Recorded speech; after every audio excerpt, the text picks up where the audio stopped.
मैं सतपाल सिंह, लखनऊ, उत्तर प्रदेश। आज मैं बात करूंगा सीए पर, एनआरसी और यूसीसी पर। आज मैं चूँकि मैं मीडिया पर बोलता भी हूं, तो आज प्रतीक द्विवेदी जी न्यूज़ 18 के आए हुए थे और उनका मुद्दा क्या था, अब की बार 400 पार। तो उसी वक्त दुर्भाग्य नरेंद्र मोदी का कि मैंने वो टीवी देख लिया, जो टीवी चलाता है लाइव में प्रतीक द्विवेदी, वो मैंने टीवी देख लिया और मैं पढ़ रहा था। तो प्रतीक द्विवेदी जी जितने भी पार्टी के प्रवक्ता थे उन सबको इशारा कर रहे थे कि टीवी देखिए। उन्होंने टीवी देखा, या कुछ लोगों ने देखा, कुछ लोगों ने नहीं देखा, मगर मैंने देख लिया। नरेंद्र मोदी कह रहा था कि सीए को लागू हो गया है। चलिए कोई बात नहीं, यूसीसी अनलिमिटेड चुनावी चूरन, सीएए चुनाव आला रे आला, और ये नफरत फैलाती है बीजेपी की। तो एनआरसी का फुल फॉर्म भी मैं बता देता हूँ, नफरती रजिस्ट्रेशन सेंटर। ये दरअसल एक नफरत फैलाने वाली पार्टी है जिसका नाम है भारतीय जनता पार्टी, और इसमें असमंजस की कोई बात नहीं है। अब आपने एक क्या किया, अगर आपकी नीयत साफ थी तो 2 करोड़ नौकरियां 15 लाख क्यों नहीं दिए, और न जाने ऐसी कितनी बातें जो बार बार आपने किसानों से एमएसपी की बात की थी, रेसलर्स को इंसाफ दिलाने की बात की थी, मणिपुर पे इंसाफ दिलाने की तो कभी बात ही नहीं की थी, है ना। तो कहीं ना कहीं आपने कानून के दायरे में रहते हुए ये सब बातें की कि कानून है, सब कुछ है और सब कुछ सही चलेगा, मगर सही कुछ नहीं चला। अब मैं आपसे पूछता हूँ नरेंद्र मोदी, अगर आप सीए ला रहे हो और आपकी नीयत साफ है, तो दिल्ली में आप फोर्स क्यों अप्लाई कर रहे हो, वहाँ पे डिप्लॉय कर रहे हो? मैं पूछना चाहता हूँ, शाहीन बाग में क्यों डिप्लॉय कर रहे हो? क्योंकि आप चाहते हो कि लोग बाहर आए, आप चाहते हो कि आप झूठे हो, मक्कार हो, दगेबाज हो। और मुसलमानों, शर्म आनी चाहिए तुम लोगों को, तो चुल्लू भर पानी में डूब मरना चाहिए कि सत्ता की जलेबी खाने के लिए तुम लोग उसकी भड़वाई कर रहे हो जो देश और मुल्क सबको बेचने की बात करता हो, जिसका नाम है नरेंद्र मोदी। और इसका असली नाम आपको अपने वीडियो चैनल पर बोल रहा हूँ।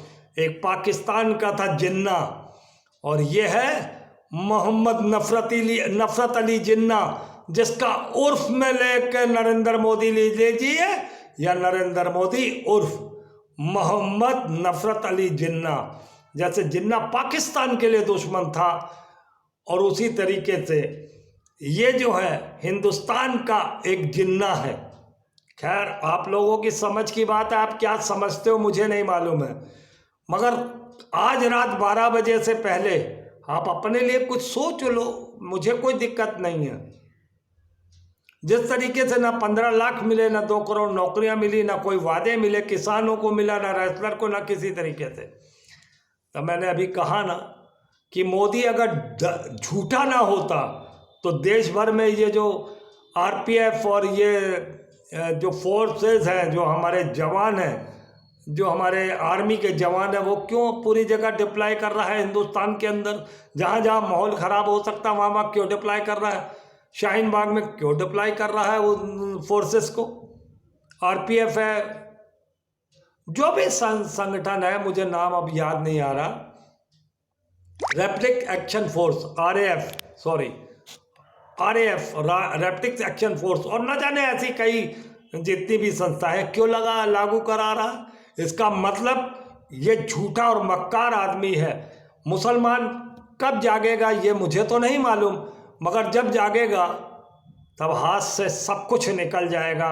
जैसे सिखों को और मुसलमानों को किसान आंदोलन में खालिस्तानी और पाकिस्तानी कह के नवाजा जा रहा है, और ये नफरत बांट रहा है भाजपा का। मैं आप लोगों को साफ साफ कह दूं, देश में कुछ भी गलत मत करने की कोशिश करिएगा, क्योंकि देश में अधिकतर पार्टियां हिंदू मुस्लिम सिख ईसाई को लेकर साथ चलती हैं। इसलिए बहुत सोचा समझा कदम उठाइएगा।